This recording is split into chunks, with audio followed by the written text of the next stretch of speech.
welcome to the Good Leadership Breakfast. Today concludes the fall series and is our 117th meeting. All right. Today's also really fun because it doubles as a celebration for the newly published book, Healthy Accountability, written by Paul Batz and Kevin Sensnig. All right. And you'll see that each of you has a book at your place setting that you get to take home today. My name is Julie McDonough. I'm the Minnesota Market President for Old National Bank, and I am a longtime friend and co-host of the Good Leadership Breakfast, and so excited to be here today. And now I'm going to ask you to turn your attention to the screen for a message from our presenting sponsor. How's the succession plan going? Best thing Dad did was bring Old National on board. There's just so much I want to ask him right now, but I know that's not possible. He's playing 18 today? Yeah, teeing off right about now. Old National Wealth Management, where relationships and results matter. All right. And hey, with our beautiful weather today, I'm going to sneak out and play a little bit if I can too. I'd like to welcome to the stage Shadi Alamar, CEO of Wealth Management for Old National, for a quick message about why Old National is a presenting sponsor. Thank you, Julie. Thank you, everybody. That ad, I've seen it many times. It's still funny, especially when it's winter here in Minnesota. But I was driving this morning and thinking about the message today, and I'm changing it a little bit because I was thinking about goodness and good leadership and what it means to us, all of us here in the room, but specifically also to us at Old National. And I'm reflecting, some of you probably remember, this breakfast, the main sponsor used to be Bremer Bank, and Julie was part of Bremer Bank. So I'm going a little bit off script here. The reality is that we just converted Bremer Bank, so Bremer Bank is now Old National. And what does that really mean as I'm reflecting about this? It didn't really change much because the people didn't change, right? The leaders didn't change. The majority of that leadership, whether the name changes or whether you go somewhere else or you're leading people, what really matters is your style, right? You make the culture what it is, and that's how I was reflecting about our journey here. When I joined Old National, the first thing that I thought about was, there's the word old in their name. How are you gonna sell that, right? The reality, fast forward, is we, the people, made the culture and made actually the name sound different to us. And you think about a lot of brands, whether it's Target or 3M, if you think about the actual word, it doesn't mean anything. Sometimes it's not that glamorous, but now it means something else to you as a consumer, but also to us as employees. And now when I think of Old National and what we represent here in the community, we're the third bank after the two extremely largest banks. We're doubling down on this community. We believe in this community. We believe in the leadership and the good message. So I'm proud to be here sponsoring this event, to be part of you in this community, and I'm proud to be here. We're a 191-year-old bank as of this week, actually. Hopefully we'll be for another 100 years here in this community. So thank you. Thank you.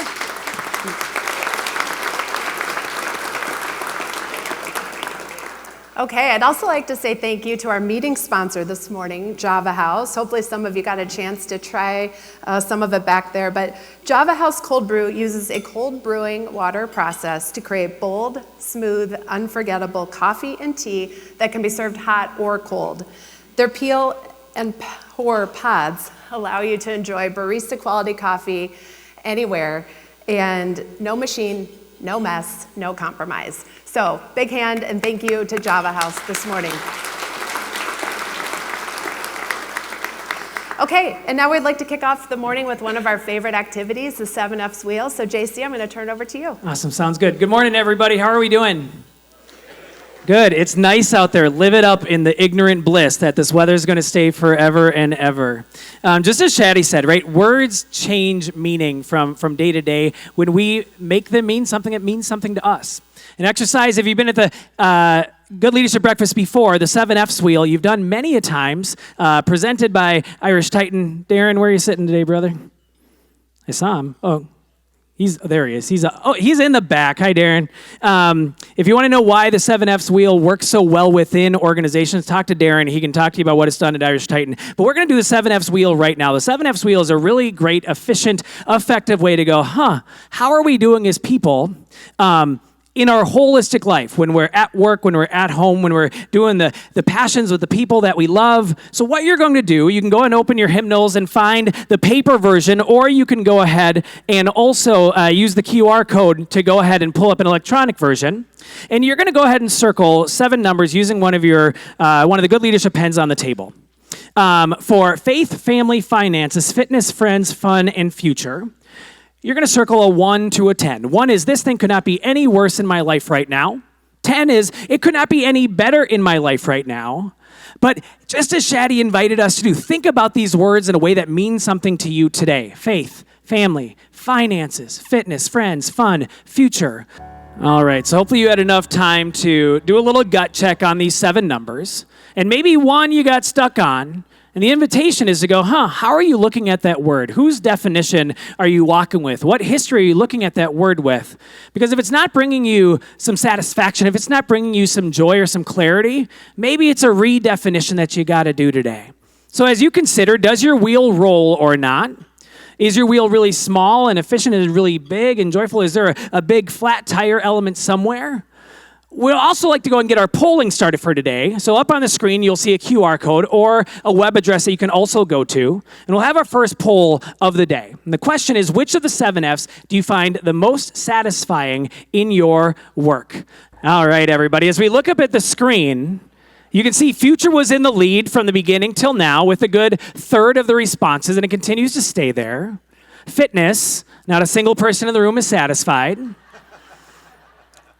But as we look at culture, what does the world tell us to never feel good about? About where we are at with our own physical being. That reads here. This is a space where we look at where we are going advantageously, aspirationally into the future, and that reads here as well. So as you think about your 7Fs today, as you think about the wonderful conversations you're going to engage in today, what sets up the way that you understand the words, where you find your joy, your clarity, and the things that move you and groove you forward? All right, let's move on. Now we're going to hear from 2 more meeting sponsors. So I'd like to invite to the stage Heidi Olson, the CEO of All-in-One Accounting. Heidi, please tell us why you sponsored. Good morning. It is so lovely to be here with all of you today, and isn't this a great way to start a Friday? Just loving it. My name is Heidi Olson. I'm the CEO and founder of All-in-One Accounting. All-in-One Accounting was started on a passion to make the lives of entrepreneurs and nonprofit leaders better, and that has been our mission for 21 years. We are thrilled to be sponsoring the Good Leadership Breakfast that focuses on leadership tools, healthy and clear accountability, and a belief that goodness drives results. When I think about goodness, we also have a shared belief that starts with extreme care of our people, our teams, our clients, our vendors, our families, and our communities. When you truly believe in someone's well-being and their success, together you can build something incredible and make the world a better place. I am so grateful that every day at All-in-One Accounting we get to serve growth-minded entrepreneurs and mission-minded nonprofits and make their lives better with strategic accounting that supports profitable growth, protection of assets, and amplification of impact. Thank you all for being here, and I hope that goodness is throughout your entire day. Thanks.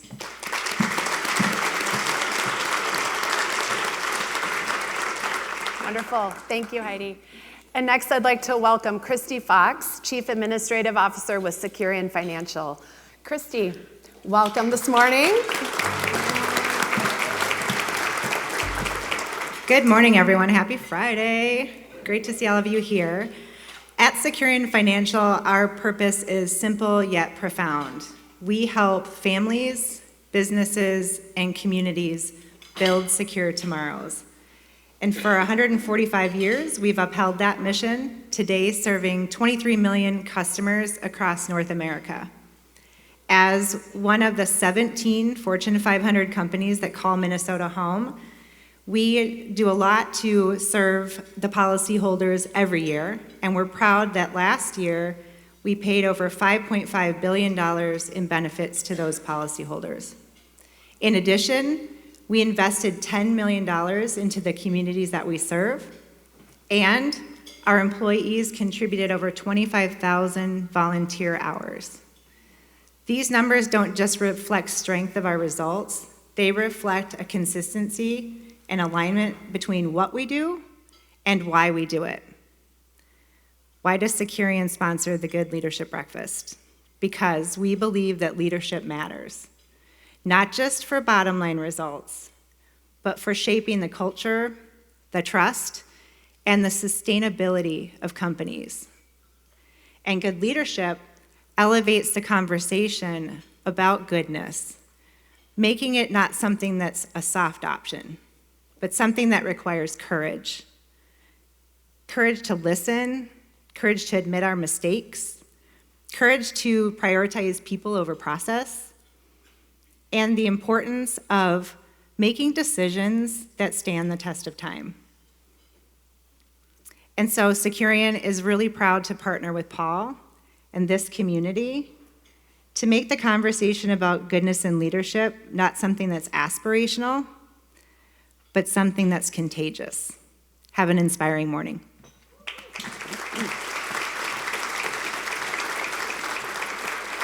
Good. Thank you, Christy. As I mentioned earlier, today is a really special day. It's a celebration of the launch of the latest Good Leadership book, Healthy Accountability. And now I'm pleased to introduce the co-authors, Paul Batz and Kevin Sensnig. Thank you, Julie. Say hello to my friend Kevin. Hey, everyone. So, this picture was taken a year ago this month when we did the Good Leadership Conference right here in this room on this stage.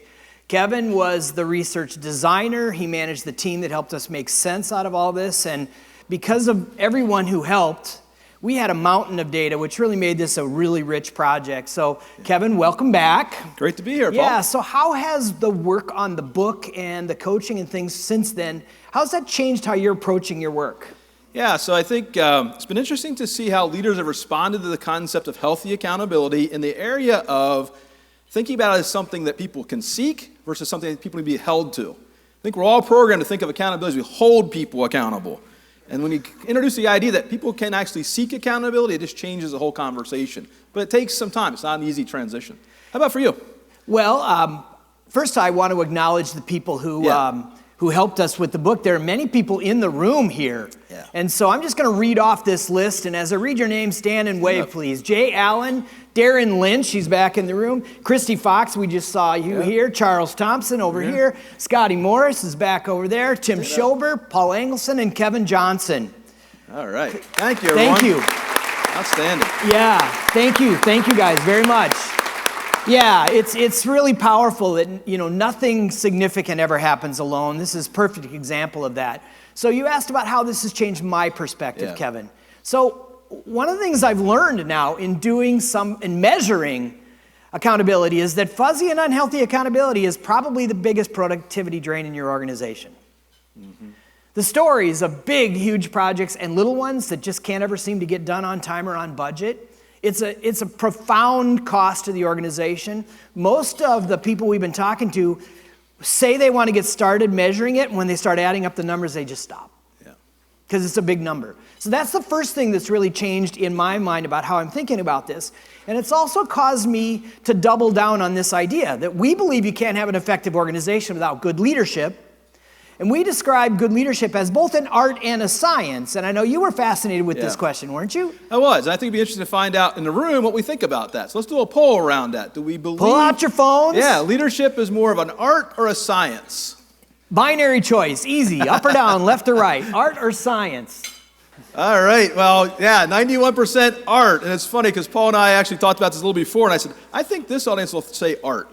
And I think we're pretty right there, 91%. What do you say in that, Paul? Well, that's how I used to think about it. Yeah. And now the more have gotten into the data and we've researched success habits and we've correlated what are the things happening in organizations where they say accountability is healthy, and what are the things happening in organizations where employees say it's unhealthy, there really is a science to this. Mm-hmm. There are a sequence of activities when they're present People respond one way. When those activities are not there, they respond another. And I also think about it this way. I believe that it's a lot easier to take the art form when there's a solid science than there is to put science into an organization that thinks about it as an art form. And so we predicted this slide, and I'm really glad we did, because this will be part of the ongoing discussion that we have. So the other thing I'm doubling down on is this idea. That goodness is when people thrive together in a culture of encouragement, healthy accountability, and positive teamwork. This is what gets us out of bed in the morning, and I think it's why you all come to this meeting. And so I'm going to ask you to do one more slide as well. Kevin, will you introduce this, please? Yeah, so let's think about that definition. Which part of the definition, when improved, would have the greatest impact on your organization?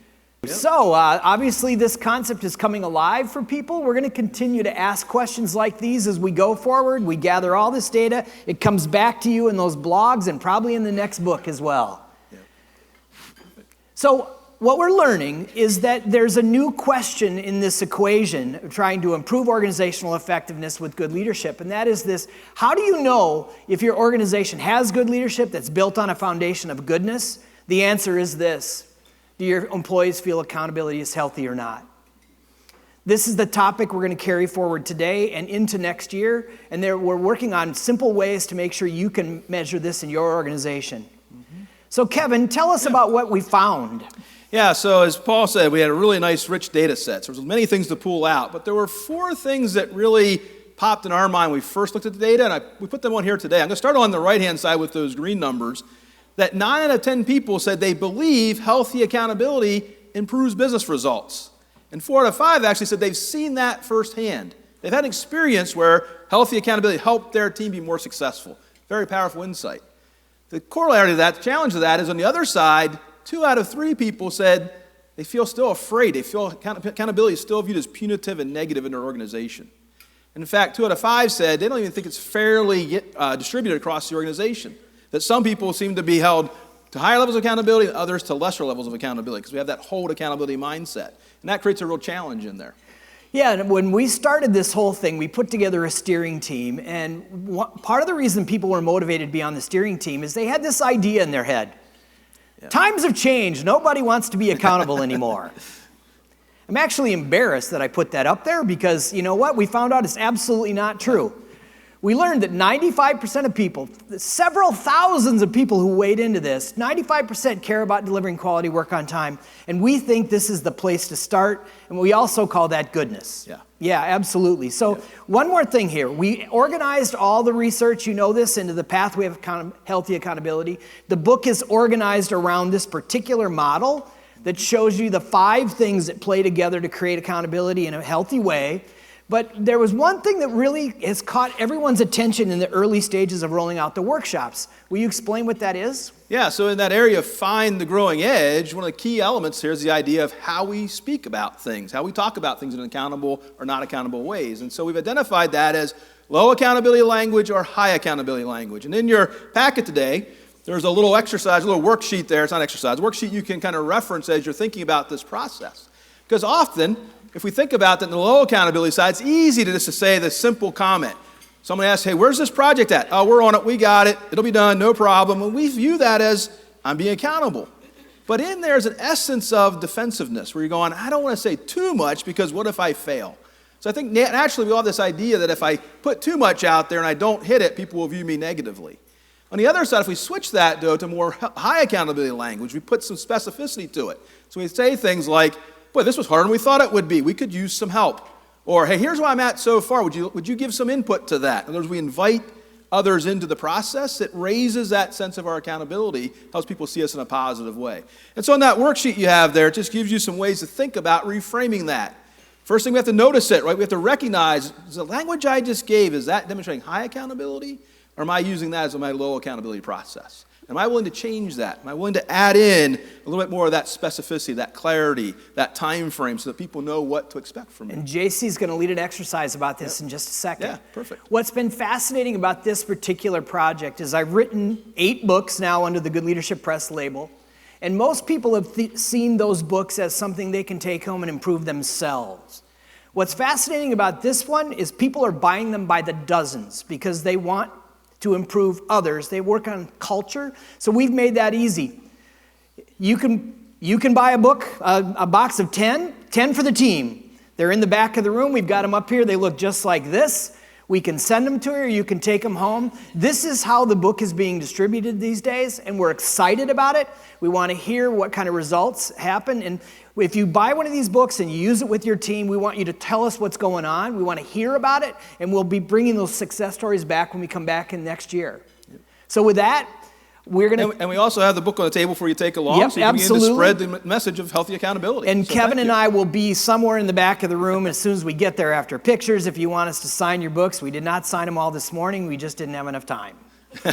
Okay, so thank you very Thank you. much, and I'm going to send it back to you there, Jude. All right. Wonderful. Now, one of our favorite traditions here is this thing. If you go down to your local hardware store, our friend Mark Bergman has invented what's called the Handy Paint Pail. But here at the Good Leadership Breakfast, we call it the Bucket of Goodwill. And so somebody here in this room is going to win a lot of money this morning, and they're going to come up on stage at the end, and they get to donate that to the charity of their choice. Now, you'll see on your tables, we have kind of a fun mini version of that you get to take home. At our table, I heard somebody was going to use it for grandkids and painting. I heard someone else suggest it'd be good for shots. You can do what you want with it, but go ahead and take it home. That's a big shot. Okay, here's your assignment. We're here at this wonderful venue with an amazing breakfast, and I'm going to ask each of you to be generous this morning. Dig deep in your wallet or your purse. You can make a cash or check contribution. You can scan the QR code and do it electronically. And then our friends at Handy Paint Pail will match what's donated this morning. Now make sure you put your business card in, and if you did not bring one with you today, there's cards on the table to put your information in. And again, we're going to give you a couple minutes to do this. We'll draw a name at the end. So while you're doing it, go ahead and share at your table. If you win, which charity would you give this money to? Well, you still have a little bit of time to go ahead and finish making your donations to the Bucket of Goodwill. We'll collect those in just a little bit. But it's time to go ahead and move into an opportunity for you to get to talk with people at your table around ideas that goodness stirs up. We'll do a couple of polls in the room first, and it's going to be on that topic of high accountability and low accountability language. But I always love inviting you to think about when you walk out of this room today, what's going to be your so now what? How are you going to go back into your organization and go, you know what? Here's something that's little, something that's simple, something that's executable, that I can change the way that I am doing work today. So a couple of poll questions. You got 2 more today. The first one, shared language is a large part of culture. We've heard it from Shad. We've heard it from every single person who's walked up on this stage today. It's a large part of culture. Do you notice more high accountability or low accountability language in your organization's culture? Now, again, you have to choose one or the other. So if it's both is pretty prevalent, 51%. That's where your vote goes. All right, we could not have written a better story. 39% say, more low than high. 37% say, more high than low. So in other words, the prevalence of high or low accountability language in your organization doesn't exist, right? There's some of the other. 7% say more low accountability than high, or mostly low or mostly high. But the idea here is Kevin Ray's accountability is most often not shared equitably, consistently, which creates a really hard space to go ahead, to Paul's point, place a little bit of science amidst the art. If all of a sudden we look at accountability as something that some people are and some people aren't, and we go, wait, but then the weather changes, and then all of a sudden someone's sad or happy or stressed, and it changes, there's opportunity here to say, if we change language from low to high accountability, we will see impactful change. One more poll question. In one word, I know some of y'all are going to do 2 words, so I'm just going to say it again. In one word, and yes, if you need to hyphenate your 2 words, that's fine. In one word, how does it feel to be on the receiving end of high accountability language? So when someone says, hey, nope, I'm not going to have that for you by the end of today. Do you want me to give you what I have? That's high accountability language. How does it feel to be on the receiving end of high accountability language? It's always kind of fun in the word clouds to try to find the funny one or the different one, the one where someone's very off base. I'm not seeing it. We feel respected, empowered, motivated, empowered, empowering. You feel heard. You feel cool. You feel real, respected, priceless. There it is. Money sign, money sign. Overwhelmingly, we feel good things when people give us clarity, when people say, here's where I am, whether it's good, bad, here nor there, because we can do something with that. So out of the 80% of you that said, it's kind of somewhere in the middle, we hear a lot of one and a lot of the other, but we know that it feels good to be on the receiving end of it. For your table workshop today, I invite you to go ahead and take out that worksheet, or the kind of the information sheet that Kevin referenced before that says reframing your language. And I want to walk you through these 4 steps. To reframe your language, this is right near the top. First, notice. Notice low accountability language. I've had the opportunity, the privilege, it's been a lot of fun to sit with a lot of organizations. A lot of you are in this room through healthy accountability workshops. And one of the things that always lights you up is, oh my gosh, we could literally walk back into our office today and say, hey, Sarah, how would you say that with a little bit more high accountability? And all of a sudden, that's how we say, I love you, I see you, we're doing something together in our organization. First, we need to notice the low accountability language. Number 2, pause. Before reacting, before flighting, before going, see, low accountability, or like I don't trust you, to go, what do we do with this moment? Take the pause. Number 3, reframe the statement. The heart of the statement's still there. Yep, I got it. What does that really mean? I need an extra day, but I got it for you. So I'll have it for you by end of day, Monday. Yeah? Reframing. The heart still stays there, but it's the reframe. And lastly, commit. Commit to doing these things together, and all of a sudden, you see that spark of goodness. So what I invite you to do for about 6 minutes here is at your table, think of low accountability language. If you go, what's the last low accountability messaging you heard before you came into the Metropolitan Ballroom today? How would you reframe that? Talk about that process with one another, and then we'll go ahead and come back after. All right, so as you take a moment to wrap up your conversations, I invite you to go ahead and open up your brand new copy of Healthy Accountability and turn to page 109 and 110, 111. This is where you'll see the content we just spoke about, right? This idea of using this mindful shift of clarity on high accountability, low accountability language. You'll see examples, but also make this your workbook. Write down those examples, write down the things you hear, write down what you're going to change, and all of a sudden, 80% of you are like, we're kind of clear as mud on this high-low accountability language in the workspace. If you move that a little bit clearer, a little bit more mindful, a little bit more science, all of a sudden, you start to see it come into place. Paul. Thanks, JC. JC and I were just commenting about how high energy this room is today. We're so grateful for that, and we appreciate that, especially as I introduce you to somebody I've really learned to admire very, very quickly. When we started this research, there was this idea that accountability had something to do with character. People were talking about, I don't understand why some of my people are accountable all the time and others just aren't. And so we sort of went into it with a character mindset and realized very, very early on that that's just not effective. As a matter of fact, it reinforces the fear-based negativity. And when we started to think about this as a system was when we realized in the research that accountability is highest in teams where people actually care about each other's lives personally and professionally. So one of the things that happened in that first phase of the research is one of the CEOs who were involved said, you know what, I'm really modeling our culture after the airline industry. And I'm like, say what?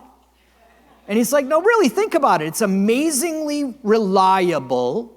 And he said, I'm starting to realize that the lack of clarity in the organization is completely on us, and maybe it's completely on me. And he's started to rally around this idea that only one pilot lands the plane. That's why there's a plane on the cover of the book. That's why we gave you a plane at your table that you can, play with. Don't throw it. We've already seen experience. They do not fly. Okay. But our speaker today knows a lot about this topic, and he and I have had conversations about what makes the industry so effective. And in my mind, there's only one pilot lands a plane is a message about clarity. Who in this room would get on a commercial airline flight if you didn't believe there was one person who knew they were going to land that plane? And what commercial airline pilot would get in the plane if there wasn't a flight plan? Flight plans are built collaboratively with people on the ground. where they're taking off and on the ground where they're landing. There's a lot of collaboration between people in the air and on the ground. And guess what? They're watching on a regular basis to make sure that the plane doesn't get off course. We call that mid-course corrections.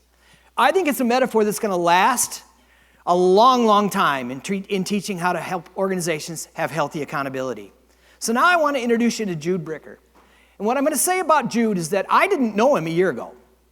One of you in the audience, Scotty Morris, was at the conference last year in November and said, hey, I know a CEO of an airline and you guys should have him as a speaker. So we could not avoid the pun. And so what I've learned, our speaker today, Jude, he started his career as a Marine. Isn't that a handsome dude right there?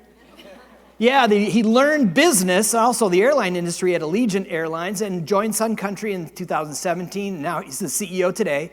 But the part that's really fun is that his fitness score is really high on this 7S wheel. They took a family trip to watch his daughter run the marathon in Berlin. And then he is also a serial home buyer and seller. Yeah, so 20 houses in 28 years. Maybe he'll tell us about why that. He's got a lovely beach house in New Jersey, and he's either doing CrossFit or cycling every single day. Probably not today. But please join me in welcoming Jude Bricker.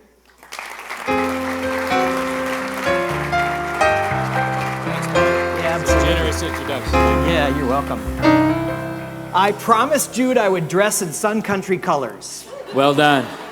Looks good. It's an amazing production. Thanks for having me. This is a fantastic event. It's good to be here. So we're talking about your industry today. Yeah. Yeah, so when you hear the words culture of healthy accountability, what comes to mind for you? For me, it's safety. And so that's something that we have talked about incessantly in my industry for many years. You mentioned how safe travel is. And at my level, it's about empowering every employee at every level in the organization, irrespective of how long they've been in my company, to stop the operation and evaluate what's going on if they feel uncomfortable, if they feel like something's happening that's unsafe. So to me, it's about empowerment down to the lowest level. And you're talking about one pilot landing the plane. What's interesting is that in the US, we had developed this culture after some experiences with accidents where the pilots work together in the cockpit. One guy, one person, is behind the controls, and the other person is accountable to that person for information feedback. And so there's other cultures in the outside the US that had some safety problems. What they learned is that the FO was safer, the first officer, than the captain. Because when the FO was landing the airplane in these other cultures, the captain felt empowered to criticize the FO when something was happening. But if it was the captain flying, the FO didn't feel empowered, so you were down to one pilot. And I think we've done a good job here in the US, in particular in my industry, of empowering everybody to give feedback for safety purposes throughout the organization, particularly in the cockpit. We call it CRM. Where the crew works together and make sure that they're sharing information. So and CRM, what does that mean? Crew resource management. Crew resource management. Yeah, so before a flight, you may see pilots and flight attendants gathering by the gate. What they're doing there, and maybe the gate staff is there with them, and they're saying, okay, we have this many passengers. We have this many passengers that need special assistance, wheelchair, whatever. We have this kind of weather we're facing here, en route, on destination. The last flight that flew this mission had these problems. We're going out of this gate into that gate. This is specifics on the airplane. This particular item is deferred. These are all the things you can all expect, and they're having those briefings face to face, and then they get on and operate the mission. And that's been a development over learned processes in the industry over many, many years. That's an awesome answer, and I'm processing it through all the different things we learned, this idea of inspection cycles. I think if there's one thing you're all going to take home if you really want to improve accountability is build permission for people to inspect each other's work. Simplest thing ever. He talked about it in the cockpit, talked about it in all these places. That's an amazing success habit. We're finding it to be very rare. So at this moment in time, we just got out of a government shutdown. Yeah. That dramatically affected your industry. Yep. I fly all the time. I have 4 flights next week. Actually 5. it's crazy. But and I'm hoping it's better next week, or at least. So can you explain a little bit about what's going on right now? Here's some practical and germane information. So probably everyone in here is traveling over Thanksgiving or potentially bringing people here, so you're affected by aviation or even the highways or whatever. So the directive was that we had to cancel 10% of the flights in these 40 markets. Minneapolis is one of them. And that directive, upon the reopening of the government, was rescinded and replaced with a 6% directive. So right now, 7 days out, airlines have to cancel 6% of their flights. It affects Minneapolis, clearly. And so today is kind of the cutoff for us to make the decision on Friday of next week. And that's really when Thanksgiving travel begins. And so this is kind of a critical moment. And we're expecting hopefully something out of the DOT or the FAA that would allow us to keep the scheduled flights in the schedule. For Sun Country, we've already made all the changes we need to make between now and Thursday of next week. So if your flight on Sun Country is still operating, it will operate. Interestingly, Minneapolis is one of the best centers for air traffic control from reliability perspective and all that. We hadn't really been affected. Now we fly to JFK, Newark, Philadelphia, Washington Dulles, SeaTac, all the areas that have had issues, and so we're sometimes affected on the outstation. But we have a real gem here in Minnesota with the Minneapolis Airport and the Minneapolis Center for Air Traffic Control. So hopefully we're unaffected, but call you Congressman. We'd like to keep those flights going. Yeah. Well, thank you for that. Yeah. Let's back up. Where did you grow up, and sort of how did you grow up? I grew up in Texas. I was in Austin, Texas, and went to Texas A&M, and my wife and I met there at a football game, very Texas-like. Mm-hmm. And I was a ROTC recipient. Incredibly grateful. I think a lot of my success is just I got a lot of support along the way, and one of them was a scholarship. I wouldn't have been able to go to school otherwise, and that required repayment through service, and I did that, and I was a Marine for 7 years, serving in 1st Battalion 7 Marines in 29 Palms, which is an extreme place to be in a Marine, which is an extreme culture unto itself. And it's a fantastic, I loved it, I really did, and wanted to be there forever, but my son was born, and so you do a tour in the fleet operating forces, and then you do a land tour, and I was just finishing that, so I was gonna deploy again. And you're gone all the time. I mean, it's not like our travel, you're just gone.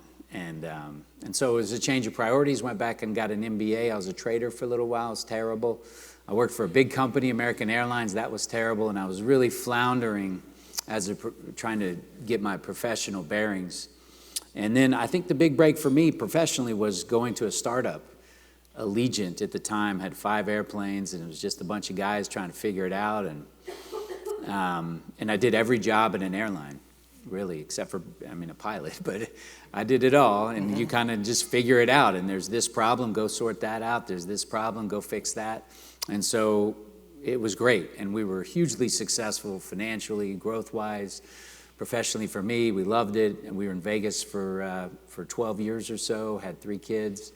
And then this opportunity was really about having an ownership stake. And Sun Country had been around for many years. They had a checker pass of successes and failures. Mm-hmm. We were on pretty good footing with the Davis family owned the company. We were doing pretty well, 15, 16, and 17. But I thought there was more opportunity here, and they wanted to move on. And so I raised some money, and it was great. We closed that deal in 2018, moved the family here. And it's been great. There was 20 airplanes when I got here. We're at 70 today. Mm-hmm. And we're public now with a diverse shareholder base, and companies doing really well. It's a tough time for airlines, but we're consistently profitable. The growth isn't where we wanted it to be, but we're still doing quite well, certainly relative to our peers. Yeah. There's a lot of great choices here Thanks. in town. You and I have Yeah. talked about the fact that Yeah. I'm Delta almost all the time. And Sure. Yeah, you even admitted to me that you have to fly Delta sometimes too. I'm platinum on Delta. Okay, there you And go. that's because of necessity. Yeah. But honestly, this might surprise some of you guys, but I want Delta to be really successful in this market. One, they have a great airline, and two, we have an economy that needs a hub international network carrier in our home market, and that's service that I can't provide. And so my employees benefit from companies that benefit from Delta. And so I want Delta to be big in our market. So I think the natural share is, Delta has 60% of the market as defined by people that originate their journey from this local market. We have 20%, everybody else has 20%.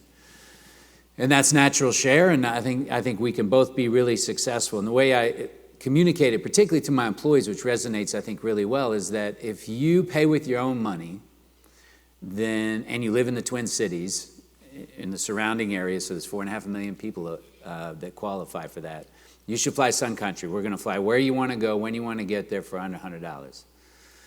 And, so I think it's very important to have clarity of mission that kind of permeates across the organization, because a pilot's view of work is very different from a ramp agent, which is very different from an executive or technician.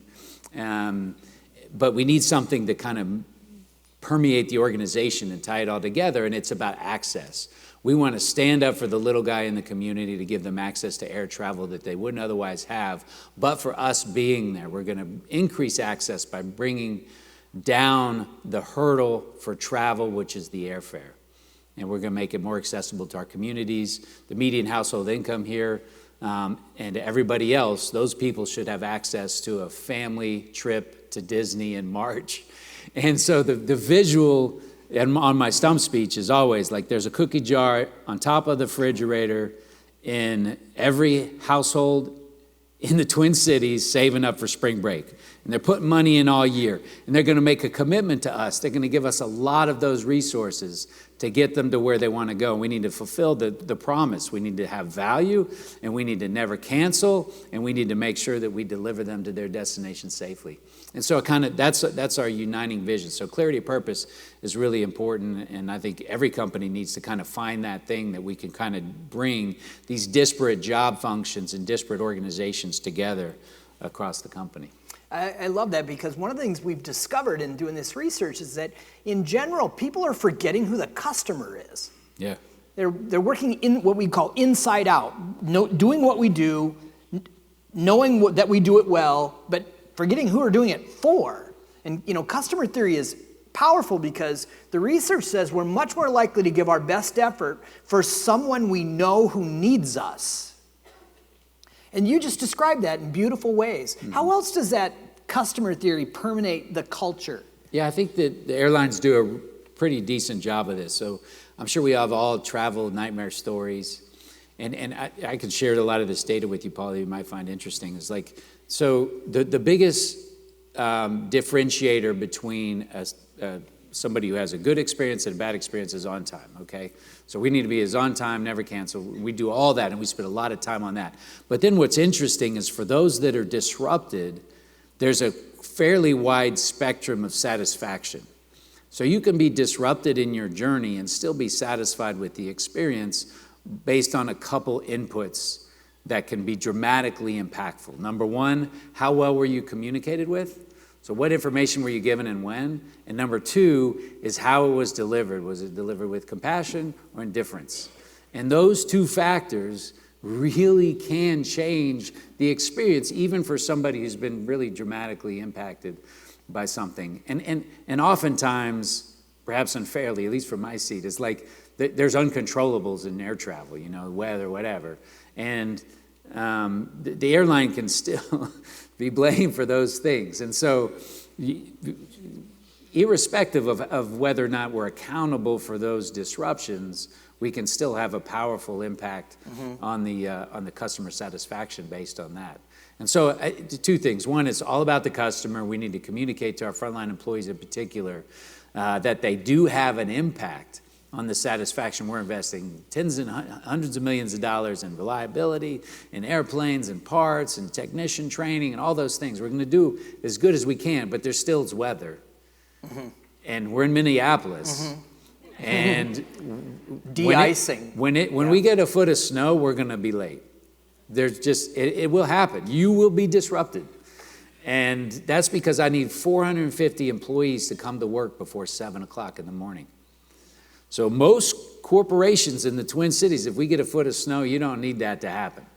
I got to get 450 people to work before 7 in the morning, or we're going to be disrupted.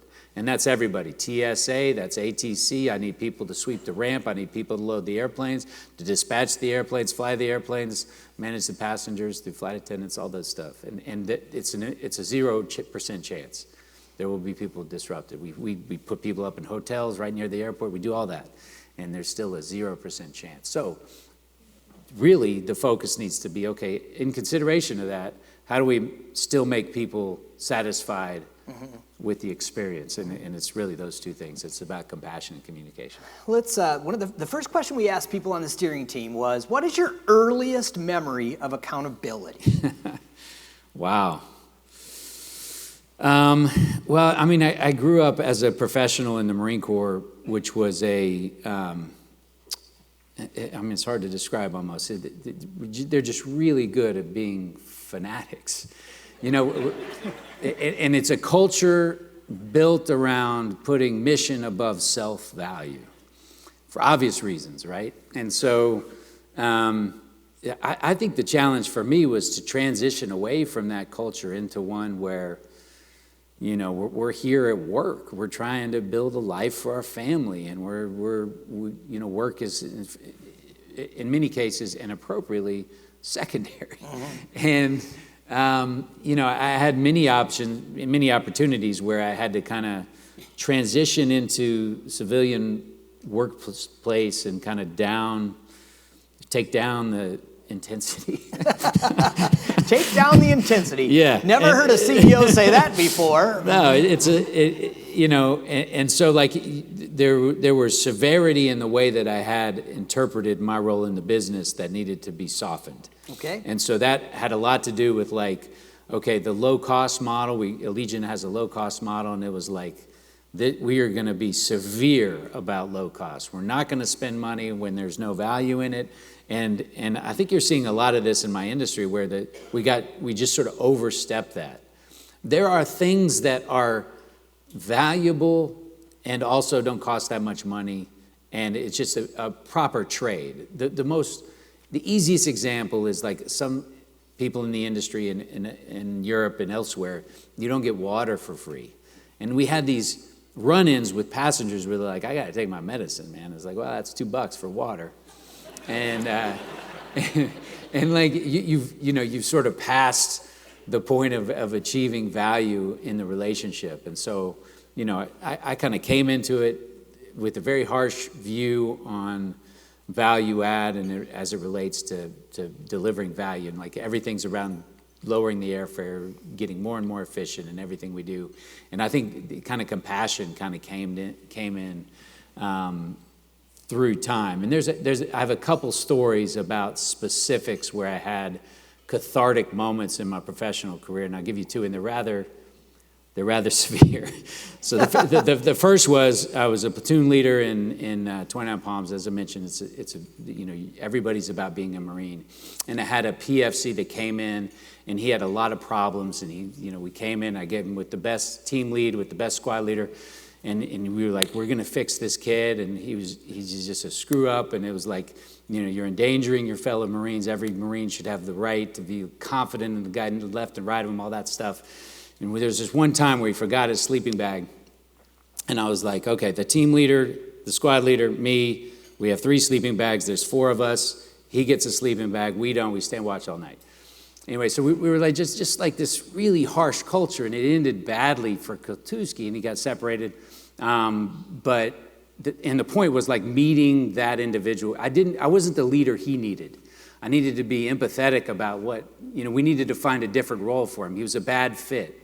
And it was like, I'm going to change him to fit. And it was an impossible task, and it changed my view on how I related to my employees, in the future. And then the second one I think is perhaps more relevant for this room is that there was a time in COVID where I really thought I was going to lose everything. I mean, everything. We had gone all in on Sud Country personally. I took out personal loans with personal guarantees that I couldn't make good on. And we had a record February of 2020 and zero revenue in April. And I thought we were going to lose the company and I was going to be personally liable. And at the same time, my sister had a liver transplant that was provided by my wife, who miraculously was a perfect match. So those two were in surgery in COVID without any access because nobody could go in there. And they had complications. So that was going on. The company was failing. I thought we were going to lose everything and start over from nothing. And it was just kind of like, perspective is like, nobody's shooting at us. We still have our kids are healthy. We have our freedom. And like, you just get up and go try to make it happen. And there were these three things that needed to happen. And just thinking back on it, it's amazing they all happened. Number one is we had a MAC clause on a partially funded, little technical, but a partially funded debt deal that was going to fund a capital call. So I needed to get money from lenders to give to capital recipients or I'd be bankrupt. I had 9 days of payroll. It was an impossibility. It wasn't going to happen. So in order to draw that capital from the lenders, I had to have no MAC, material adverse change. And in order to have that, I had to have no action from rating agencies, not even on watch. And so it was like, we're done. So I went to them, I was like, hey, look, we just signed a deal with Amazon, we're going to start cargo, and we're going to get public support. And so both of those things had to happen, but to get the Amazon up and running, we had to get planes out of China, which was on lockdown. Everything was like, there was this moment in early April where I was like, we're toast, man, there's no way. So we send pilots over there, we got the planes over there, and it's just like every day we're fighting to stay in the game. And like we got the planes up, we got cargo flying. I remember, and I'll always remember this moment of standing out on the tarmac, seeing the first cargo flight go up in the air. My chief pilot was like, wow, this is a new chapter. I'm like, no, brother, that's our lifeboat, man. And so we got cargo up and running, and we went to the rating agencies, and I was like, hey, we got all these things going, everything's going to be fine. And I was in my car driving to work, and we were on a call with her. And she's like, you know what, I've been thinking about it, and I think I'm going to leave you unchanged. And I was like, yeah, that's probably appropriate. No, I'd do the same thing. And so then I called the creditors. I was like, we're good, everything's fine. And we got the capital, and there was like, and then my wife got home, and everything, everything turned out there. And it was just kind of like, there was this, it was from the lowest low to like a year later we went public and everything turned out, and it was just kind of perspective. And we weren't in a life and death situation, at least I wasn't, and the kids were good, and we were still chugging along. And if the company failed, we're still going to survive that. It's going to be okay. But we just kept going and just kept making it happen, and we kind of got through it, and the company was much stronger because of it, because we were able to focus on this cargo transition and kind of get that up and running, so that then it was on the backside of COVID, we had this tailwind, and it turned out really, really positive. But man, there were some dark days in there, and I think it's just about keeping perspective, about taking care of one another. And I could call my employees and like, hey, we're there with you, and I'd call my financial backers. A private equity firm, surprisingly, was like incredibly empathetic, and so we were kind of all in it together, kind of fighting out off the bottom, and it was amazing. We could drop the mic right here, but we're not going to. All right, let's go on.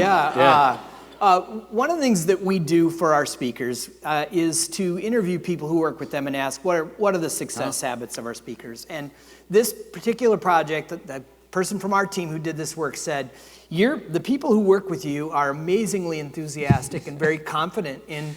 So what we got 3 success habits, and the first one we learned about is that innovation, creativity, and new ideas are the status quo. Yeah. What does that mean to you, and how do you do it?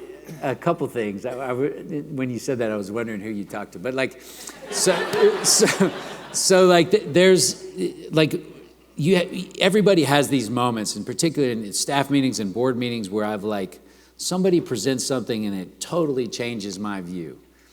And that's for me, the pinnacle of professional, of my professional life, where I'm like, oh, wow, that's incredibly insightful, something that I didn't see in the data or something that I didn't see in the world, or that changes my view. And it happened a couple times.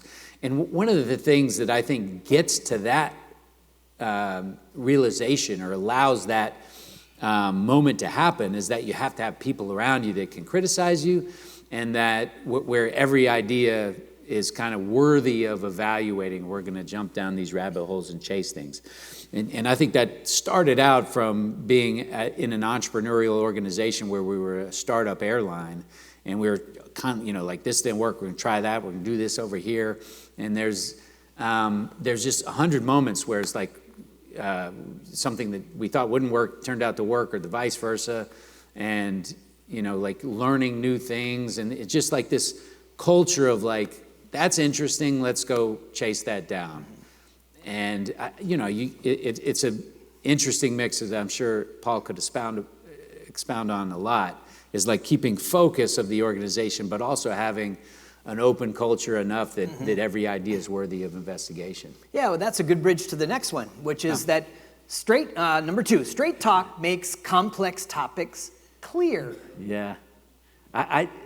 When I first read that, I think that probably I'm a little too direct. That's my most common criticism. Well, it sounds like it's working for you, though. I would lean into it. Yeah? I mean, I get a lot. So, like, I hear, and in your book, but like, for my staff, I'm just all over you all the time about everything. I mean, it's like, you make a lot of money, man. We're a 24/7 operation. Work-life balance is going to be your task, not mine. So, we have a wheel for that. Yeah, we have a wheel for that. So yeah, I mean, I think that there are people that doesn't work for, and they don't work out. Well, there's a third one, that accountability comes from a supportive structure. Yeah. So you're direct, and you want people to work, never sleep. Yeah. So what kind of a supportive structure is that?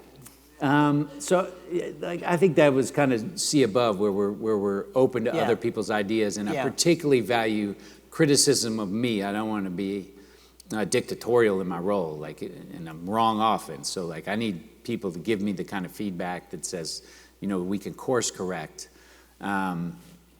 And I think that, I think that's really hard to come by. And I think it can be difficult to come in, particularly in a new organization. And, kind of, if you go back to where we started with safety, the first message needs to be, you're here for a reason. You're here because we value your input, and you're expected to give it.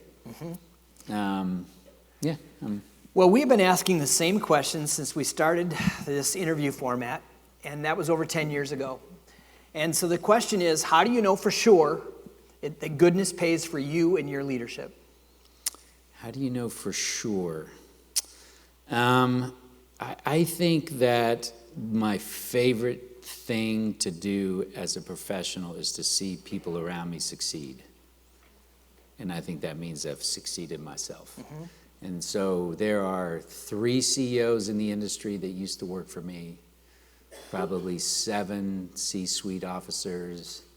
And so I lose people because we're successful as an organization. Our competitors say, what are they doing? I want some of that.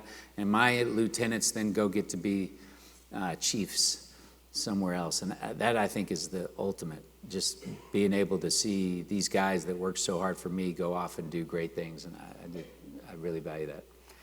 Well, as you give it up for our speaker, I'm going to give you a gift. We're sending you home with 10 for your team right there. Thank you. I appreciate it. So now you can't leave us because we have our favorite rituals left over. So hang on. Oh. You can set that back down there. Okay. Okay. Well, before we get to the bucket of goodwill, Jude, thank you so much for being here today. Thank you. And on your behalf, Good Leadership would like to donate $1,000 to a charity of your choice as a thank you for being here. Where would you like that to go? So my wife runs a charity called Sunshine Stop in Excelsior, Minnesota, where we employ disabled adults. The Disability Safety Network kind of ends at 21 years old with the end of sale. We have a great in Minnesota that we should all be super proud of. Support for our disabled brothers and sisters right up through high school. Then there's some transitional support. But after that, there's not a whole lot. And so we're working really hard at Sunshine Stop to try to give them a place to work. Awesome. That's Thank amazing. you. Yeah. Okay, we had a very generous group today. So there was a total of $2,792 raised. Thank you. With the match, Thank you. $5,584. So will you draw a name, please? Sure. Okay. Jay Allen with Masters Alliance. Jay Allen. Come on up, Jay. Yeah. Yeah. As Jay's making his way up here, I just have to tell you that he has been with us from the very beginning. There's 2 or 3 people that have been in my head for 16 years. He's one of those 2 or 3 people. Come on up here, Jay. Jay's also in the book, too, so it's a scavenger hunt to find him. Congratulations. Thank you. There, that's your mic there. Will you tell us where you're going to send the money? Thank you, sir. Nice to meet you. Nice to meet you. So my work has been with Urban Ventures. It's a Phillips neighborhood charity. They have one of the highest rates in the country of moving people that have never come from a family that's never been to college and is under distress, and moving them through a program starting very young at age, and they end up attending college with a 90-some% graduation rate. So it's a really big deal, and the model is going nationally to some degree, and it's a pleasure to be able to do this for them, and it's a wonderful pleasure to be here with you all, and thanks for coming. Thanks again, Jay. Yeah, awesome. Thanks again, Jude. Yeah, nice to see you. Fantastic. Great event. Thank you, Jude. Real Thank quick, you. Paul, I also wanted to share that Java House is going to draw 5 more cards from here, and those individuals will receive free cases from them. So look for an email or a phone call from them, and thank you again to Java House. Fantastic.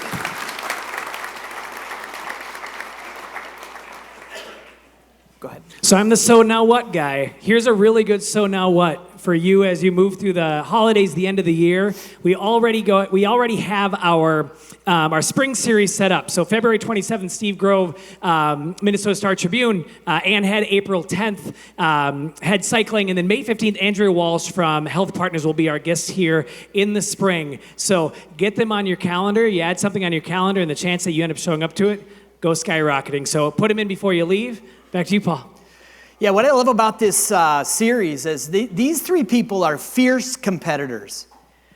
Steve Grove, they're thriving in the publishing industry, newspaper publishing. Really, that is a really stressed industry. Ann Head, they manufacture the world's finest and fastest and lightest bicycle wheels. She's going to tell you about how they kept that company alive through some really interesting things. And then Health Partners sits in this really interesting place. They're half care delivery and half a healthcare plan. So they're 75 miles away from Mayo, and they're 11 miles away from United Healthcare. They know how to compete. It's going to be a really fascinating series of conversations. I need to say that we've been at this now 16 years. This is our 117th breakfast. Nothing significant ever happens alone. This would not happen without these people. And when I finish this list, I want you to give them a huge round of applause, because none of this would be here without Old National Bank, Irish Titan, Health Partners, Taft, Marsh McLennan, All-in-One Accounting, Securian Financial, Twin Cities Business, Robert Half, Orange Ball, the International Coaching Federation, Allegra, Handy Paint Products, and D'Amico. Please give it up for these people.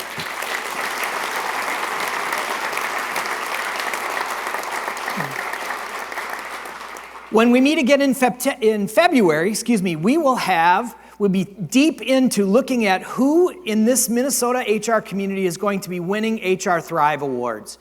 We announced this last month at the Good Leadership Breakfast, a partnership with Gallagher, Twin Cities Business, and Good Leadership. We're going to do an award ceremony in this room in May. And what we really need you to do is to nominate people that you believe are stellar examples of good leadership in HR. It's fun. We're starting to see those nominations pour in, but we can't give out awards unless you all nominate somebody. So it would make me really happy if I saw you all take your phone out right now and look at that QR code and get this going here, because we're very, very, very excited about what's going to happen here in this room in May. So as we turn for home, I'm thinking now that Melinda and I started this business, Good Leadership, 16 years ago on November 1st.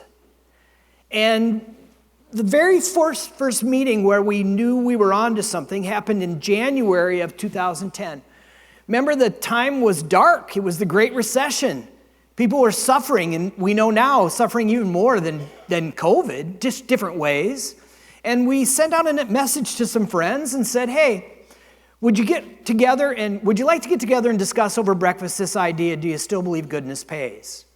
What happened is it turned into a thought leadership gathering that stimulated a whole bunch of ideas, and someone said, when are we going to do this again? Now you know we've done it 116 times since then. And it just keeps growing because of you. And it's also interesting that when we did our 100th breakfast, which was in November a year ago, or 2 years ago or so, we actually got the ability, we registered November 18 as National Goodness Pays Day.